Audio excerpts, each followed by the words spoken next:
Don Franklin Humberto Rocha Vela, ¿cómo se encuentra? Buen día, muy bien, gracias. Terminando la presentación, a gusto. Que muy bien. Gracias. Don Franklin, ¿de dónde viene? ¿De dónde nos visita? Soy del sureste de México, de la península de Yucatán específicamente. Muy bien. Soy yucateco. Qué bien. ¿Y ya había venido a Costa Rica? No es la primera vez. ¿Y cómo me lo han recibido? Cuéntenos aquí la verdad. La verdad, súper bien. La verdad, súper bien. Un lugar muy bonito. Cambiar de un lugar plano completamente, como la península, a un lugar con cerros, montañas, pues súper agradable. Nos contaban, creo que ayer, que en la península una de las alturas más prominentes es como de 250 metros. Exactamente. Eso es mucho.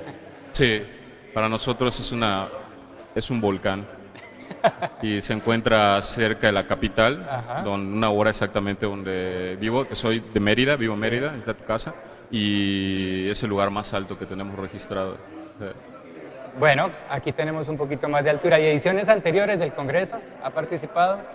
Sí, claro, estuve hace 2 años en el de Guadalajara y he participado en otros en San Cristóbal de las Casas, en Puebla, he participado en algunos de manera espaciada. Bueno, sí. Franklin, pues muy agradecidos de que esté participando en este congreso con esta ponencia tan interesante que dice competencia entre abejas melíferas y abejas nativas por los recursos florales del achiote en la península de Yucatán. Es correcto. Bueno, don Franklin, cuéntenos, dentro de este estudio, ¿qué evidencia encontraron de competencia por estos recursos florales? Bueno, para contextualizar, este estudio surge con base a un estudio previo en el que evaluamos un objetivo más general que era saber a través de ciertos modelos o índices si los servicios de polinización que provee la comunidad de abejas en los cultivos de achiote eran suficientes o no.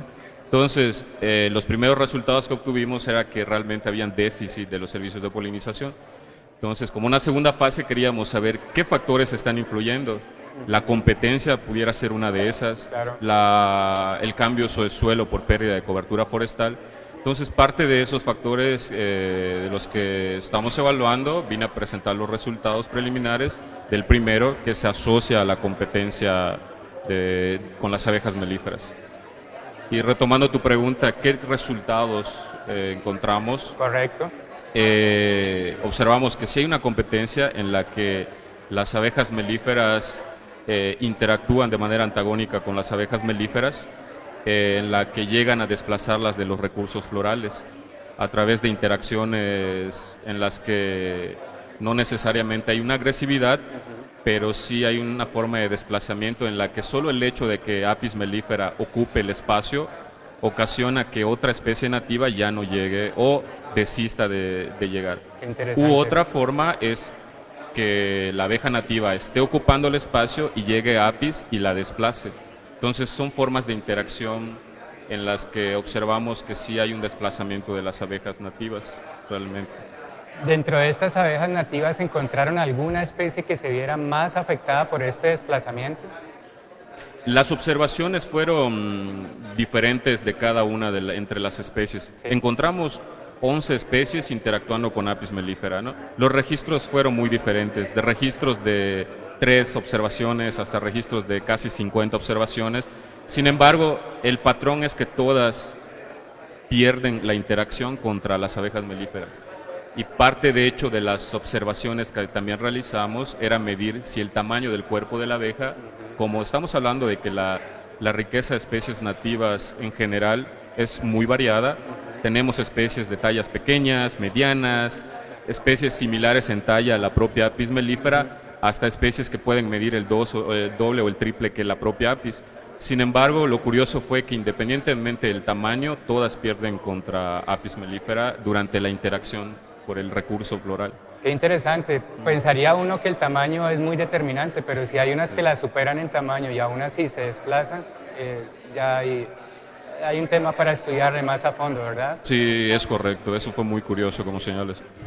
Don Franklin, tal vez como resultado de este estudio, ustedes podrían proponer algunas recomendaciones para poder reducir este desplazamiento, esta competencia. Sí, es correcto. Digo, por ejemplo, hablando específicamente de la región de la península de Yucatán, Sí. la apicultura es una de las principales actividades. Tenemos, de hecho, una densidad de colmenas gigantesca en esa región de la península. Entonces, una de las alternativas que guíe esta relación o el ocupar el mismo espacio entre las abejas nativas y las apis mellifera pudiera ser fortaleciendo la cobertura forestal que rodea los propios cultivos, Importante. porque mientras más simplificados sean los sistemas, obviamente que el único recurso floral va a ser del propio cultivo y los organismos que allí estén se van a congregar allá, pero si les das más espacios, algo que se le denomina como matriz que rodea los cultivos, pudieras generar espacios para alimentación, para nidificación, que le dé otras oportunidades a las abejas nativas, por decirlo de alguna manera, para visitar otras fuentes. Y de esa manera pudiera convivir la actividad apícola con el papel que juegan las abejas nativas, que pues recordando que todas son fundamentales para proveer los servicios de polinización. Don Franklin, de repente se me viene una pregunta con respecto a los rangos de distancia que pueden recorrer las diferentes especies. Las melíferas, por supuesto, tienen unos rangos mucho más amplios de kilómetros versus algunas nativas que son solo metros. ¿Esto cómo podría interpretarse también para esta competencia? Sí, de hecho es correcto. Por ejemplo, hay especies muy pequeñas, por ejemplo, especies nativas sin aguijón, que son demasiado pequeñas, u otras especies nativas que tienen rango de vuelo en promedio de 100 metros, hasta especies solitarias que pueden llegar a desplazarse mucho más, con una mayor distancia. Sí. Y como señalas, en el caso de Apis mellifera hay reportes que cuando hay escasez de recurso, ellas pueden desplazarse hasta más de 12 kilómetros, ¿no? Entonces, por eso requieres esta alternativa de darles otras fuentes de recursos, porque tienen la capacidad de buscar en esos espacios, y si el cultivo es el único espacio que tienen, pues ahí se van a congregar, ¿no? Entonces, sí es un papel la distancia de forrajeo de las especies, ¿no?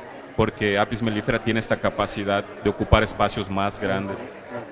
Tienes razón. Bueno, don Franklin, no me queda más que agradecerle el espacio que nos ha brindado y esta información tan valiosa. Esperamos que ustedes puedan continuar con estos estudios y también, por supuesto, participando en futuras ediciones de este congreso. No, les agradezco a ustedes por la invitación y con mucho gusto. De parte de nuestro patrocinador Manzate, un tecito de frutos rojos para que disfrute y empiece mira, qué bien rico. esta mañana. Muchas gracias. Bueno, con todo gusto.